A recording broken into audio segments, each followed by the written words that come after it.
You can hear every episode of Don't Listen to Us ad-free with Lemonada Premium.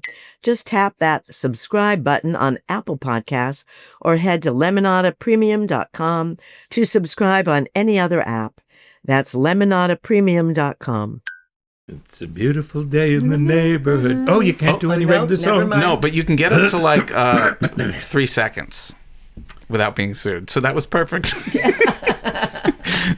Yeah. All right. You can do 3 seconds? Guys.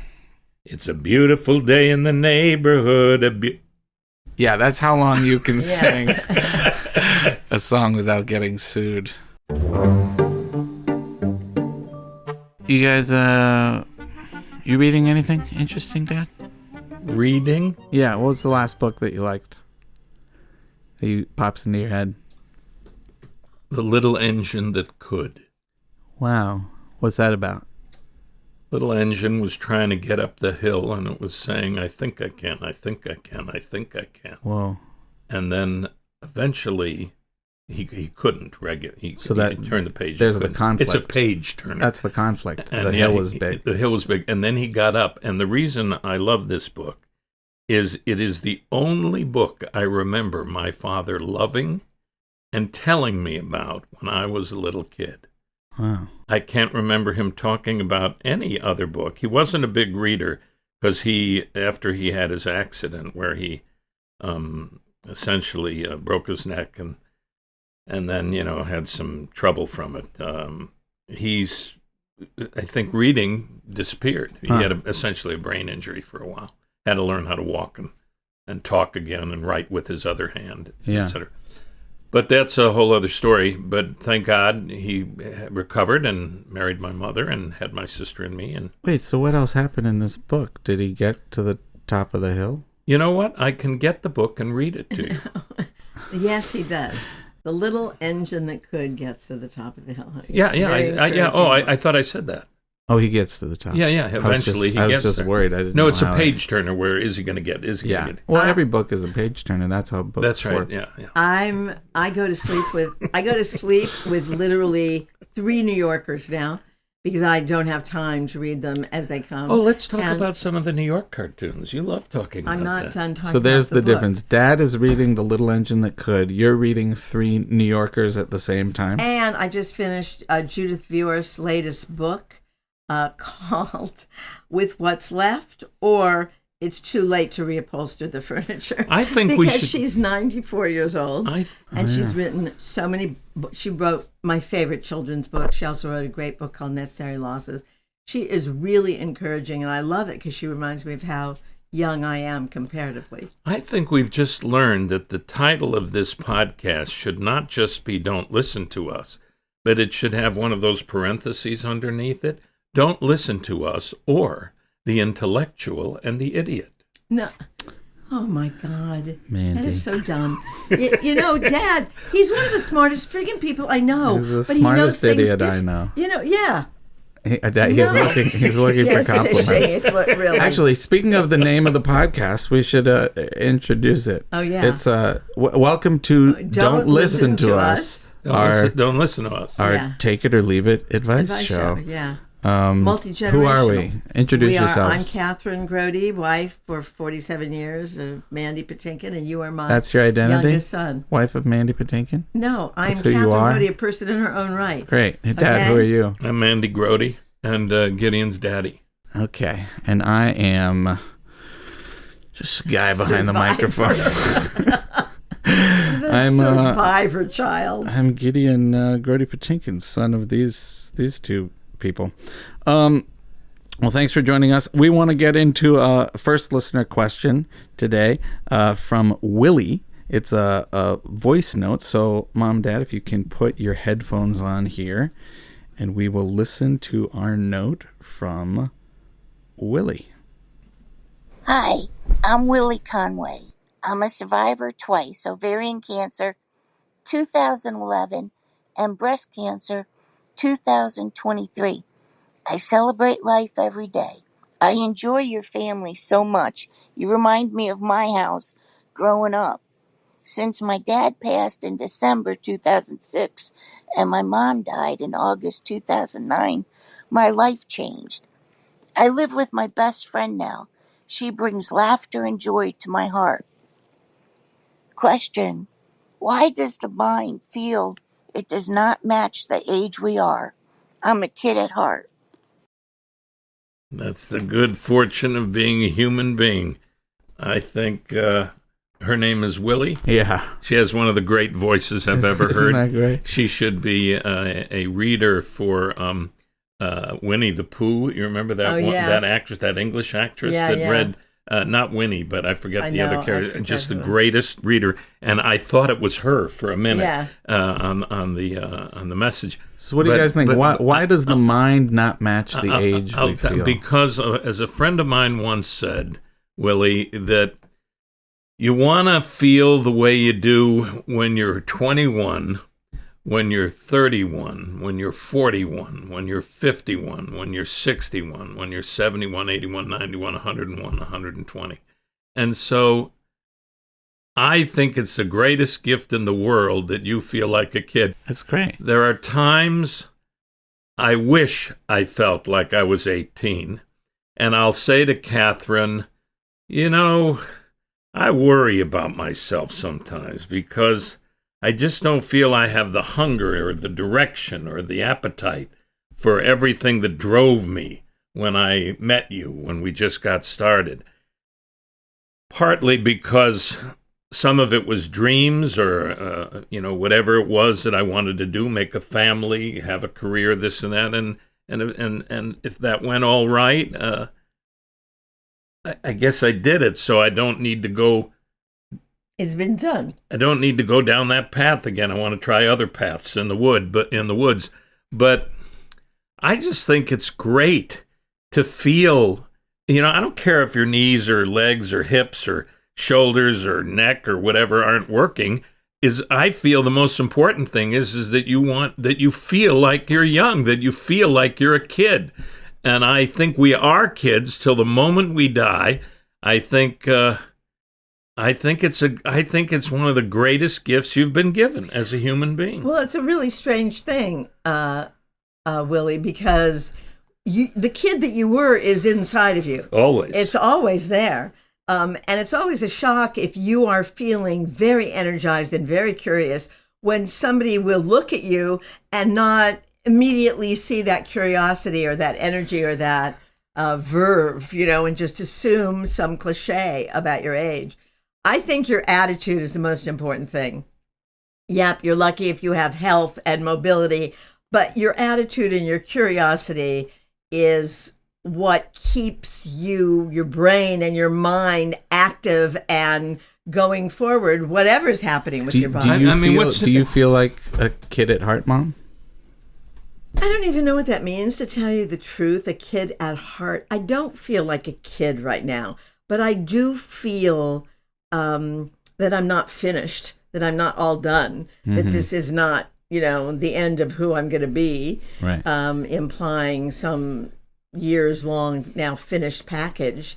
I feel very excited when something new happens or I meet new people or I have a new experience, and that makes me feel young. Willie also said she's living with her best friend, which I love. That really moved me. What best friend would you guys live with if you had to choose one? I choose Mom.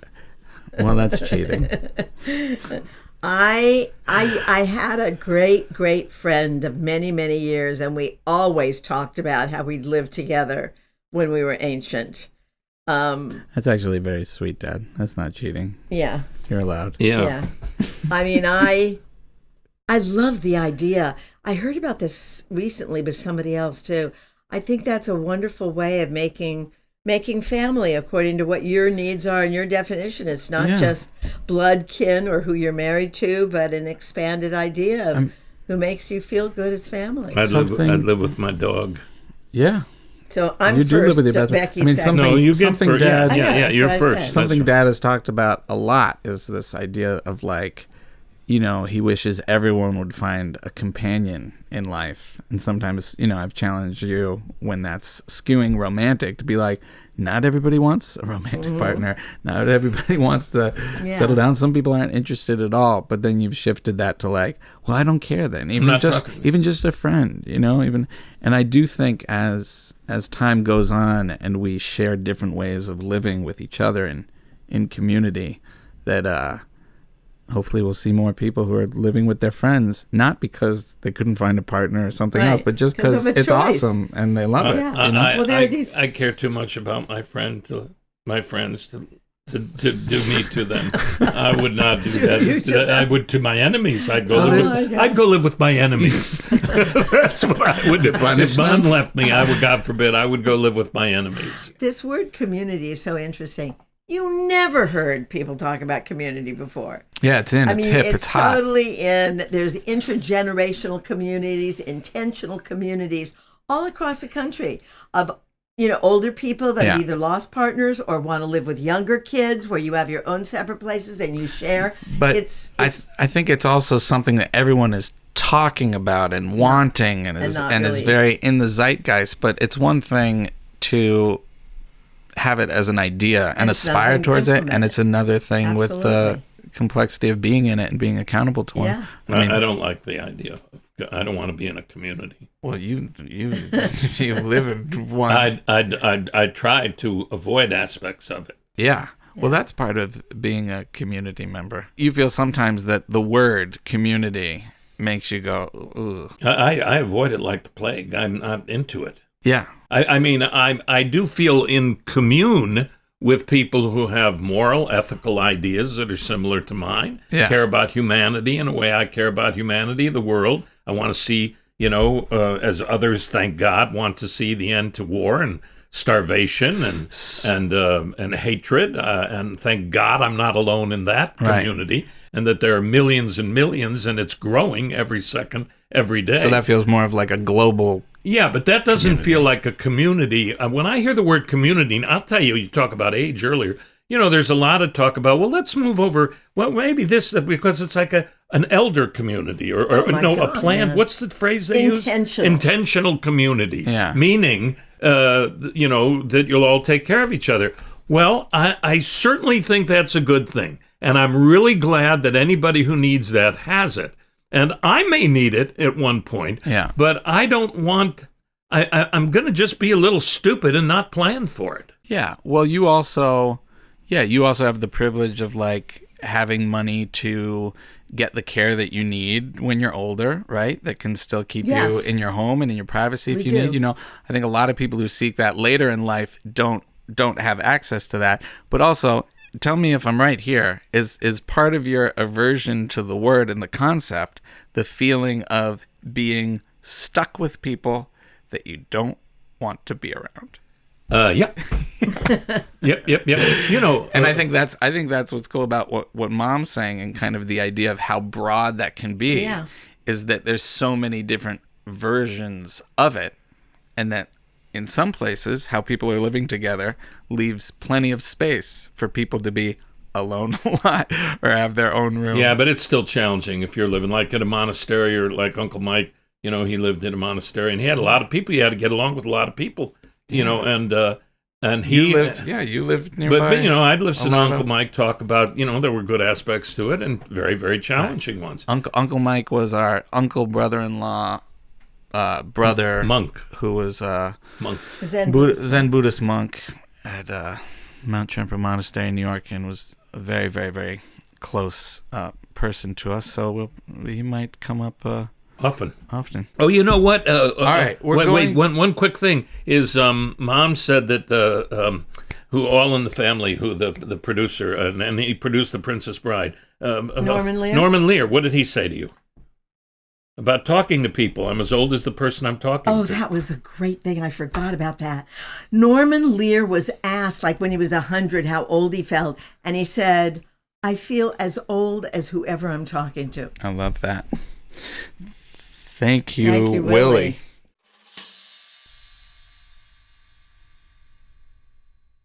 Okay.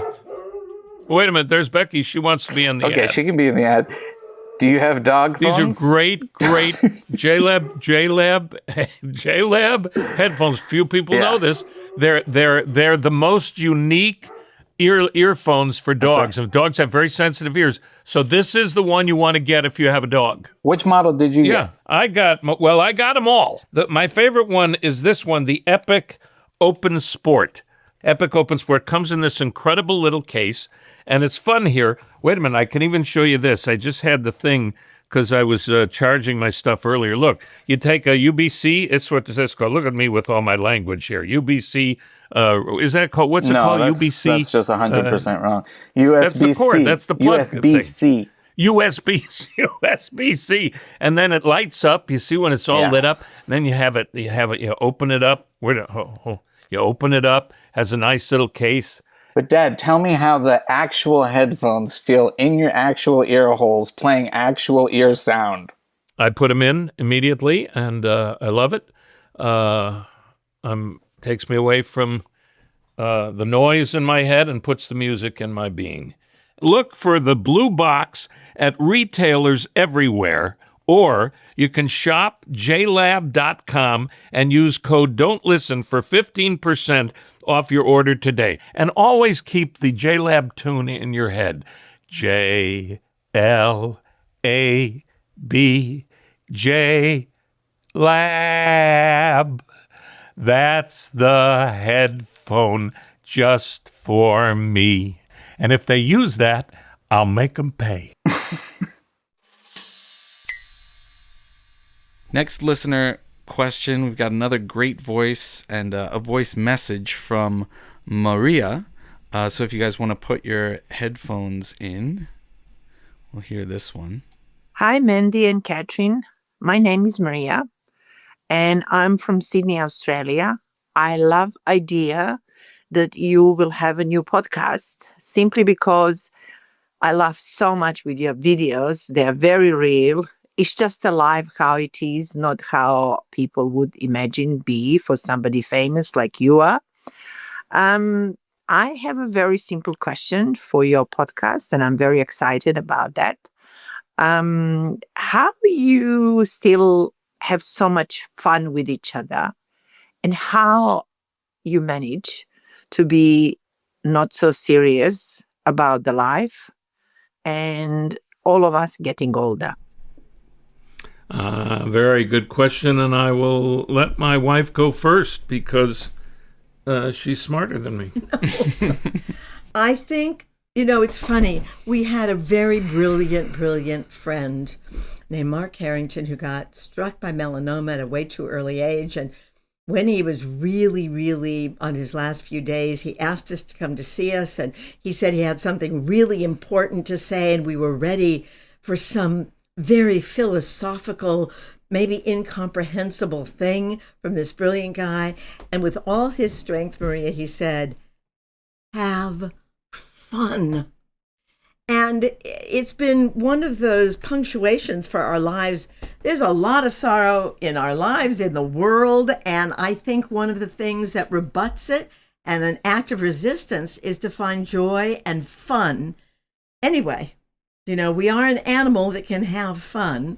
And we make an effort to find it. I mean, what are you guys doing for fun these days for fun, other than well, we go for big long hikes. Playing with your grandchildren is probably the funnest. Playing with the grandchildren is major fun. Also an energy sapper and a reminder that naps, I never thought I needed them ever, and I do need them after that. Fun is eating a lot, Maria. We have been eating a lot of ice cream and a lot of pastries. We're usually disciplined, and sometimes when the sorrows are overwhelming, we let each other eat. We eat them. We eat our sorrows right down. In the form of oat milk ice cream with chocolate chips and oat milk. Cherries. Cherries, yeah. If you're going to eat your sorrows, shouldn't you go for the real thing? No, because I try to stay away from the dairy. Yeah, and the oat milk ice cream. I'll give you a taste of this, young man. That's like an actor's real indulgence, really going for it. But the oat milk. Yeah, no, I'm telling you, if I put the oat milk ice cream in front of you in the real, I bet you couldn't tell me I the difference. disagree. You could tell in a second. Okay, we should do the test one day, and we should do it on the podcast because nobody can How often do you taste the ice cream, and they'll have to be able to believe. Well, anyway, Dad, Maria, what do you feel that you guys are doing to what's fun? Well, Mom said it in the beginning, I think day one when we met or something. She just said, you make me laugh, and I remembered it, and I just always would try to make her laugh, and sometimes I can get a little hot. And we often, in the middle of the heat of some insane losing it, discussion, we start laughing because we see how absurd we are. And we have a history of recovering from horror and troubles through laughter and just knowing that it takes X amount of time or X amount of ice cream or X amount of naps. And then we're happy again. I also think in terms of the question, Maria, about older, how do you deal with fun when we're older? I mean, my parents died when they were 53 and 55 years old. My brother was always reminding me if I ever complained of any creaky anything or shocking anything, or I didn't like the way my neck looked, he'd say, Kath, Mom and Dad lived till 53 and 56, be grateful. Yeah. And I think the gratitude for still being here and still being able to have fun and laugh and have new experiences is the way that you incorporate, That's the other thing that's really hot in the zeitgeist: community and gratitude. I mean, we're always reminding each other to be grateful and everything, and that's lovely. But that's also something people didn't talk about all the time. No, I had a piece of good luck happen to me. I'm dyslexic, so I wasn't a good student. And it was when I was taking my older son once for his issues, and the expert learning person said some stuff to him, and I said, I was trying to learn a script the other day, and I had all this time to learn it, and I had months before we were going to shoot, and I couldn't learn it. And she said to me, similar to what she was saying to our son, this is like when he was a kid, high school or before. She said, "Are you learning it out loud?" You said you have no trouble learning songs. I know, and so. I said, no. I said, but when I do songs, I learn them out loud. And when I do Shakespeare, I learn it out loud. Yeah. But because there's music to Shakespeare. But no, I wasn't doing it. She said, I think you have a brain that needs to learn out loud. So I immediately went home and learned out loud, and I had the script in 2 days. And I thought to myself, if somebody had diagnosed that in me when I was a little kid, I would have gone home and read my assignments out loud and not felt like a fucking idiot, in class, and then I was a dummy. But because of that, I ended up, my mom said, why don't you go over to the youth center on the south side of Chicago and join this, they're doing some plays over there. And I said, you don't know me at all. That's not for me. I get in the play. A football player at fifth period lunch says you should go, we need some guys. I get in the play, and I found my life. I found my life, and because you had to learn the words, and you had time and freedom to go over and over and over them for hundreds of times for weeks and out loud. And then you rehearsed it out loud. And it was like easy for me. And I loved it. And then it became something that I thought, I think I can do this, because all the other guys were becoming mathematicians and lawyers and doctors. And I was like digging this, and I'd sing, in the synagogue, and little old ladies would pinch my cheek saying I'm cute. Well, I got attention. I thought, this is good for me. But the glory of it is, I ended up in a profession that requires me to be an athlete until I choose to either give it up or die. Because if I'm going to perform or spend 12 hours in front of a camera or be on stage for 2 hours, I have to be in the best athletic condition I can be in. Now, sometimes I fail and have a little extra ice cream, oat milk. But it really is a blessing for me. So what I'm trying to say, what was the lady's name who called? Maria. Maria. I can't remember anybody's name until I really go through something with them. So is that it would be great. I should write their name down, then I could glance to it every time. That's what I'll do. I'm learning. Give me podcast learning freedom. Great. And so what I'm trying to say is do something that requires you to stay fit, whether it's learning a new recipe every day. To have fun? Yes. To have fun. Because the minute you do something like walk, ride a bike, learn a song, memorize something. Meet somebody new. It enhances your brain. The air going in and out wakes you up. There are times my dear piano player Paul Ford, he would be more depressed than I was. I didn't think that was possible. And then we'd sit down every day and play and work for 2 hours. And he's working on the piano with his fingers. I'm singing. I got air going in and out of me. Yeah. By the end of those 2 hours, we felt great. I just want to say something. Maria, Sydney, Australia is one of my most favorite cities ever. I think it's so beautiful. I am sure you've enjoyed Bill's breakfast. And also, I just want to point out a little cliche that my husband said. It's just one of my pet peeves. You're sure that this woman in Sydney, Australia, a gigantic city of millions of people, yes, has I bet enjoyed she's been some to Bill. guy named Bill's breakfast? It was a great restaurant. We have those pictures there, and it's one of the best breakfast places in Sydney. And I just want to say, Dad said, a little old lady pinched my cheek. Has anyone ever heard the expression little old man crossing I've heard the street? I've heard really? it. Yeah. Okay, I haven't. I just want to remove both of those from the lexicon. Great. It ain't gonna Anyway, happen. Maria, I hope you have fun. Don't stay up at night waiting for that I to hope happen. you could find anything through the morass of what we just said to answer the question. Thank you, Thanks, Maria. Maria.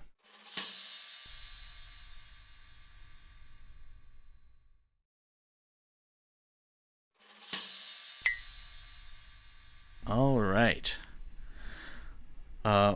Mom, Dad, this round will be joined by a live caller, Brit. But first, we'll hear Brit's voice note. Hi, Mandy and Kathryn. My name is Brit, and I'm a professional chef. I turn 39 next month and have done everything from restaurants to consulting, as well as working as a personal chef. Currently, I work at an upscale assisted living facility in Indiana. The hours and pay are decent, but it's still not the right fit for me. I married my wife Hannah last year, as well as bought a house. I have a dream of opening a food truck and have a lot of plans in place to do so. I need more creativity, flexibility, and I really think it's time for me to get out on my own instead of being under an ever-changing and semi-demanding corporate job. I have full confidence that I will do well and be successful, but I'm terrified. I'm terrified of losing my job, letting people down, having to start over again, etc. I'm really hoping maybe you guys got something for me, or at least just some words of encouragement. Thank you both, and be well and safe. Thank you, Brit. Thanks, Brit, for she's being here. here. She's here. Oh, right. Hi, guys. Brit, This is good. Brit's here. Brit. Can she see us? Can she Yes, see I us? can. No. Oh, she Oh, she can. can. Look at that. How come we can't see her? Because, Maybe we can make that happen in the future. we can't. Okay. But I'm imagining you. we've got Brit's Yeah. soul. We've got her Brit, voice. first of all, can I Brit, just you say, look great. You're amazing. You guys look wonderful as well. Oh, thank you. Brit, first of all, as soon as I heard you say you are a professional chef, I I bowed wanted to down. marry you. Yeah, I bowed down to you. You're barking I up the kissed wrong your tree. feet. No. Yeah, really, honey. I will marry you, Brit. Oh, I'll make I will marry adjustments. you. Have a You'll little make faith in me, adjustments. Brit, for God's sake. You can be our You house and Emma boy. are welcome. I could be their I'd houseboy. love to be your houseboy. Really. Are you But kidding me? Kathryn, you struggle with chefery. Oh my God! I just, other than brunch, Brit, I cannot do it. I just hate it. My fantasy would be able to afford you and Anna to live right there in a nice little property and just have fun. Anna's a friend of theirs. Her wife's name is Hannah. No, is it Anna? It's Hannah. That's okay. Brit, Hannah. what? Hannah. Sorry. Can you tell us a little bit more about this food truck dream and what we'd find in this food truck? Yeah, sure. Can I first respond to Kathryn? Absolutely. You said that you hate it. It's actually why I started cooking. My mother also hates to cook. She's happy with a bowl of cereal for breakfast or for dinner. Yeah. So I started cooking at 12. I just really enjoyed it, and it was a hobby of mine that turned into a profession. So, Well, I think both my sons are excellent cooks because in reaction to how much I hated it. Gideon asked you, Brit, what your idea of your food truck. What's your food truck dream? Can we hear that? Yes, ma'am. First. the biggest part is I just want to be outdoors. I want to be with my community. I want people to show up for what I'm presenting to them. That's the biggest part, is sort of just being more involved in my community. Food truck wise, I plan on starting with breakfast. Nothing crazy, just done really well with locally sourced ingredients. I actually started calling Goshen. I'm in Goshen, Indiana, is a big community of factories. So I actually started calling factories yesterday to see if they'd be interested, which was a huge boost of confidence because they were so excited. The factory awesome. for the factory to be interested in helping you how? Just allowing me. There's lots and lots of factories around here. It's like the RV capital of the world. You drive your food truck there. Yeah, park it there for their staff. Yeah, got it. Nice. Great. Brit, in your note, you're talking about taking risks, making life changes. What do you feel you're most afraid of right now, today, as we're finding you in this idea? Well, I mean, with the state of the world, I mean, not to be too dramatic, but life feels horrifying right now and also like incredibly beautiful at the same time.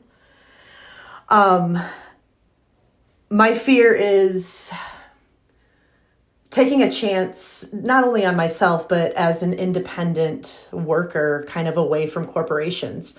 I'm terrified of losing that steady paycheck. My insurance is tied to my employment, sort of all of those things. And also just buying a house last year to take out, not a huge loan, but another sort of large loan, just scares the bejesus out of me.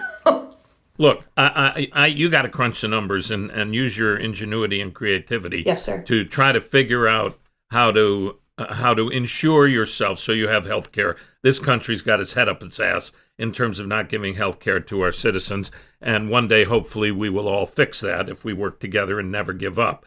So I keep the faith and keep the fire burning on that one. But I just wanted to share with you, we had a friend when our kids were little, and I'm talking preschool, Bruce and everybody. And Bruce was working for the New York Times. He was a city reporter, New York City reporter for the New York Times, and new friends that we met through the kids.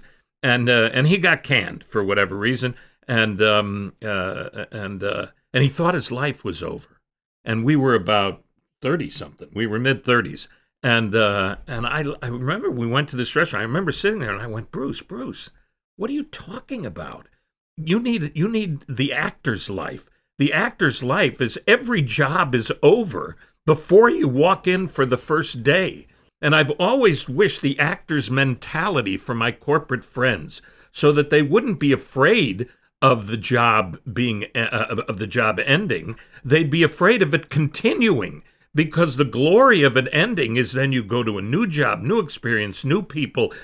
Yes, you have the pressure if you're an actor, if you're one of the lucky actors who gets work. You need to keep going. You need to go serve a drink to somebody in something so you can keep your health insurance going one day. And use every connection you have, all your creativity. Can I say one thing? I know. I'm dying to say I know, something. but just so you know, also just for keep in mind when we're recording video. Yeah. Okay. If you're, okay. You both will stop talking eventually and give the other person a chance. You don't need to be driven. Don't listen to him at all. Do whatever you want. Okay.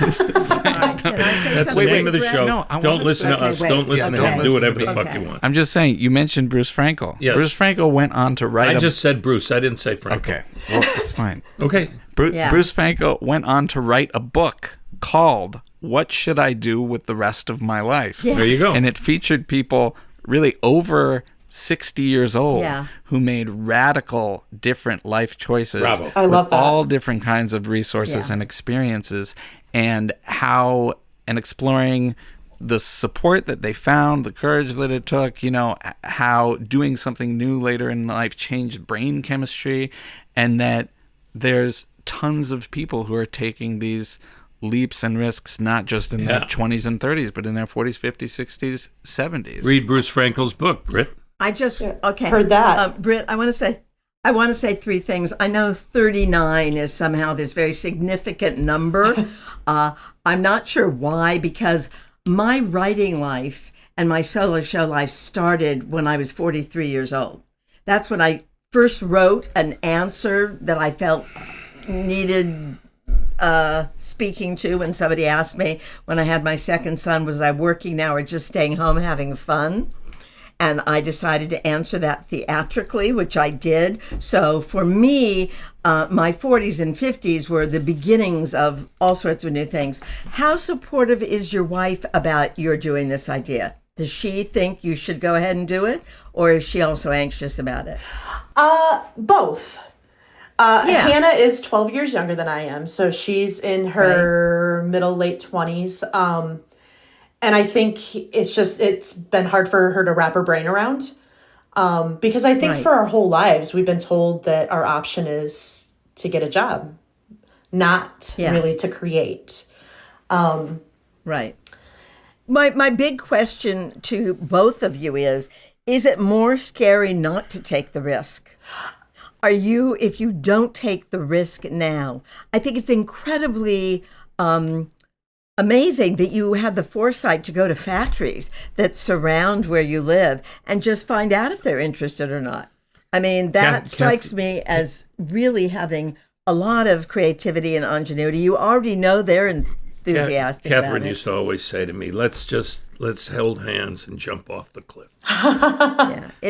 She always gave me that image, and we have done that many times. Well, that's in that metaphor, you die. No, in that metaphor, you make it to the other side. That's because our rabbi. So you jump off a cliff to another cliff.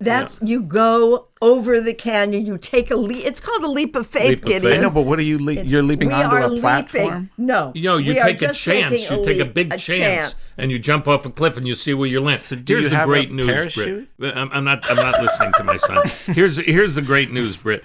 You don't know what's going to happen in the next millisecond of your life. Right now, while we're all talking, none of us do. You need to take a chance. When I have the privilege to talk to anybody in the world, students of any age, I always say, if you have a dream, people say, well, I want to do this, or I want to do this, or what should I do, or I want a family, I want a career. I say, look, if you have a dream, whatever it is, you want to be a scientist, a doctor, a politician, an actor, a writer, a cook, if you don't try it, you will never forgive yourself. What do you have to lose? You go try it. You may have to struggle with some medical insurance, but you also may hit the pot of gold. And you may find a way like, I can pay for this insurance easy because I'm doing what I love. And I so deeply believe when you do what you love and what you feel you are meant to do, a friend of mine said, that's your destiny. And what I think he meant was, your destiny is what you lean into, what you lean toward, where your imagination and your instinct and your actions take you. Uncle Mike, our favorite teacher and person in our family who was a Zen Buddhist monk, had a phrase from the monastery that he gave us all it's a regular part of our life. Our actions are the ground we walk on.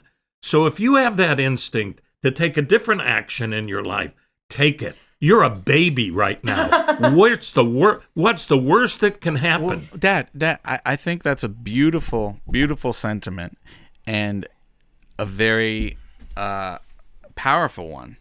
And I think Brit's concern is the worst that can happen is you can fuck up your life and make a terrible decision.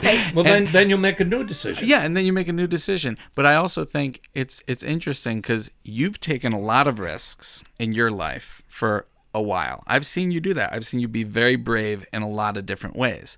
But you've also done it being in a circumstance where financially, you had some security. You've taken that was an accident that went in my favor. I could have not had the monetary security. But I'm saying even as you've had financial security, I've seen you take risks as a person with your voice and your art and all those things. But it is a different thing when you have no financial when you are taking that risk in this very fragile, crazy world. What you said about we are living in the most challenging times certainly that I can remember, and I think comfort from wonderful food in the morning and from every person that comes to your truck and can say, hello, Brit, how are you? And you can say, hello, Janine, or hello, Henry. And you develop that kind of warmth and comfort at the beginning of somebody's day can really make a huge difference. You know the starfish story, Brit? Do you know that one? I think so, but I would love for a reminder. Yeah. Well, all these starfish go up on the ocean, and a little boy starts throwing them all back in, and the father says, "What are you doing? You can't possibly save all these starfish. What difference does it make?" And he picks up one and he says, "It makes a difference to this one." Yes. And I think community by community, relationship by relationship, feeding stomachs and mouths and souls and hearts right now with kindness and real nutrition couldn't be more needed and welcome. I think the biggest thing for me is expanding on that. I have an idea I have an idea of like the food truck pulling up to our local food pantry once or twice a month because I've done well enough and give the food pantry a break. Here's breakfast for everybody. How good would that feel? God, I mean, incredible. That would be amazing. Yeah. I think it's wonderful, Brit. Let us know what you decide to do. I support you in anything you do, but I'm betting on you taking a chance. Yes, ma'am. And you can always go back to a corporate job. And call us back sometime and let us know how it goes any which way. Please do. I And love I have to leave this conversation with one final thing that my teacher said to me. If you don't want to take a risk, don't bother getting up. Yeah. You have your family support, your wife's support, our support. Go for it, Brit. Obviously, you're a brave person. Just take it wherever you want to go. Thank you guys so much. Be well and be safe. Thank you, Brit. You too. Bye-bye. Thank you. So I had an idea for a segment called Gideon's Secrets. Oh. This is where I tell you guys a thing that I don't think we know about my childhood. Oh, geez. So I don't know if I can survive hearing this. Do you know what me and I think it was Tyler Paul did with the bottle of gin that we found in the freezer that you guys never drank from? When we lit a bit of it on fire? Yes, I do. You lit a fire in the kitchen and it went really crazy. No, that's not quite what happened. We had a friend who liked to have a drink when he came over, so nobody in the family really drank. You're how old at never this drank. point? I was a kid. I was maybe like 9 or 10, and so you guys. A 10-year-old who loves a gin. No, if you let me get through a sentence of the story. Jesus Christ. So you guys never drank when I was growing up, Right. but you had this friend who would come over every now and then. So you bought a big bottle of Blue Sapphire gin, or maybe the friend did, and you kept it in your freezer. And year after year, it would only go down when this one friend came over to have a drink. Right. And so after it had been in there for a while, me and my friend kind of had this notion that if you lit gin on fire, it might be a cool color. We heard that somewhere. So we lit a little bit of it on fire on the kitchen counter, and we turned the lights off, and there's a beautiful purple flame. It smelled like juniper berries and whatnot. So then we took the whole half gallon of gin because we knew you guys wouldn't miss it because you forgot about it a long time ago. We went into the bathroom, and we got into the bathtub. You got in with the gin? Just let me. We got into the bathtub, and the floor was all tiled in the bathroom, and we poured the entire bottle of gin on the floor, thinking that, like on the kitchen, it would just be a very shallow flame.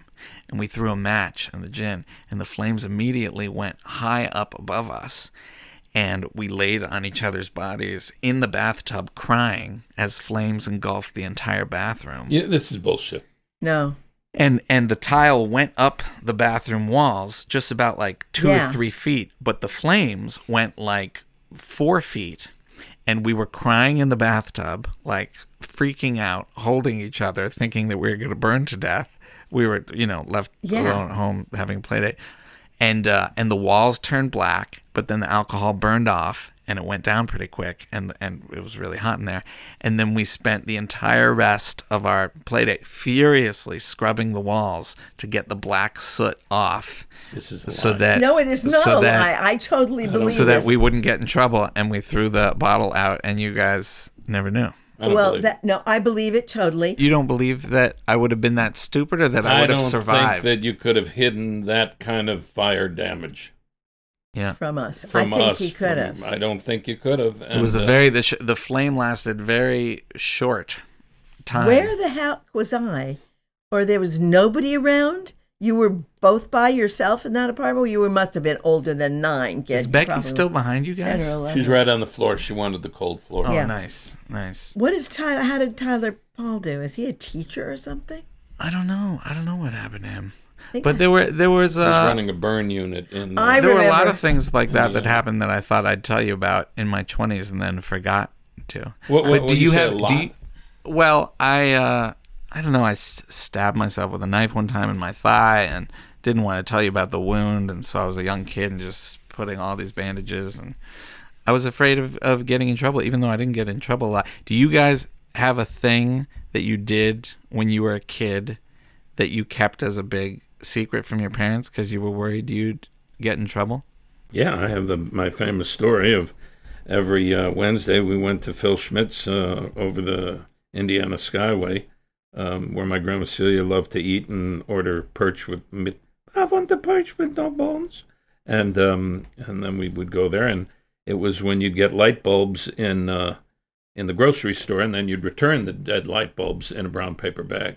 Yeah. And I was in the back of the car, so I was probably 5 or so, and I shoved my hand in the brown bag, what's in there. And I immediately broke all the light bulbs, and my arm was bleeding, but I didn't know what. But I knew that they broke. So I just didn't say a word, and I kept quiet and waited till we got home, which was about a 45-minute drive after the dinner. While you're just bleeding. Well, I didn't even know I was bleeding, but I did feel some wet, and I thought maybe some water was in there, or, what did I do, and I'm going to get in trouble. And then everybody gets out of the car in front of the house, and then I had to pull my arm out of the bag of all the broken light bulbs because they were going to be returned. It was like, bottles, Coke bottles to return. And my mother saw that my arm was all covered in blood. And I knew I was going to get in trouble. And you did. And I did get in trouble. What was your consequence? Do you remember? Nothing. I just remember being yelled at and not embraced for my curiosity and nurtured for my suffering. Yeah, that sucks. I just want to say, Dad, I can't imagine me cutting up my hand when I was a little kid and you being anything but comforting and kind and supportive no matter what I did. Well, I didn't get that. I know, but that's progress. Yeah. That's progress. Some people continue the harm that their parents have done, and some people learn from it. I do remember that time when you and your brother got in a fight with the glass pitcher and it severed your hand, and you had to get serious surgery. You didn't yell at me or make me feel like an idiot. And then you became a banjo player. Honey, I think that's a really beautiful point, and I really want to thank Gideon for mentioning that. That is friggin' progress. What is? That you didn't get the kind of compassion, and you got many things from your mom, but you didn't get the kindness and compassion when you were vulnerable, and you were able to not carry that forward and be loving and kind and wonderful to your children when they were in any kind of trouble, physical or emotional. I think that's a great thing to really hear. Well, I had a great balance between my mom and my dad. My mom gave me strength. She was very aggressive. She really got things done. She ran the house. My dad was incredibly gentle, sweet, and kind. So the kindness comes in different packages, and I don't think my parents, whatever finger you want to point, I don't think they were ever intentionally mean, angry, or unkind. But I think a lot of parents don't mean to do that, but they have shitty tools, right? Yeah, and they weren't taught it, and they didn't have good examples around them. Yeah, and it's the phrase that Mom always says wherever she got it, which I love: hurt people, hurt people, hurt people. And so you get hurt in unconscious ways, and it shows up. I mean, there are times we all hear our parents' voices coming out of our mouth. We see our hand, and all of a sudden it looks like our father. You know, we just see it. All that reminds me of the end of the show song. The end of the show song. It's the end of the song show.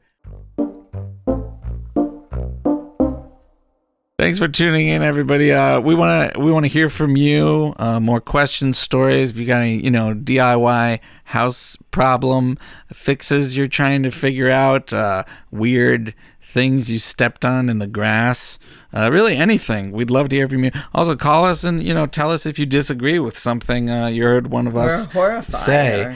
No, don't tell me. I don't want to hear it. You can send an email to askmandyandkathryn@gmail.com or check out our socials for an easy way to send us a voice note. And thanks so much for being here, tuning in, and thank you. I hope the rest of your day goes better. And just remember, don't listen to us. Yeah, don't.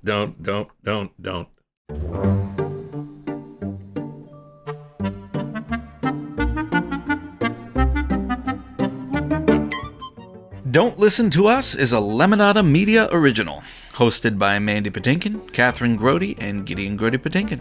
Created by Katrina Onstad, Debbie Pacheco, and Gideon Grody Patinkin. Executive producers are Kathryn Grody, Gideon Grody Patinkin, Mandy Patinkin, Katrina Onstad, Debbie Pacheco, Jessica Cordova Kramer, and Stephanie Whittles Wax. Our engineer is Ryan Derringer of Welterweight Sound. Video and audio production by Mark Whiteway of Bellows Media. If you haven't subscribed to Lemonada Media Premium yet, now's the perfect time. You can hear Don't Listen to Us completely ad-free. Plus, you'll unlock exclusive bonus content like behind-the-scenes conversations, questions so weird they didn't make it on air, Becky the Dog shenanigans, and more. Just tap the subscribe button on Apple Podcasts, head to lemonadapremium.com to subscribe on any other app, or listen ad-free on Amazon Music with your Prime membership. That's lemonadapremium.com. Don't miss out.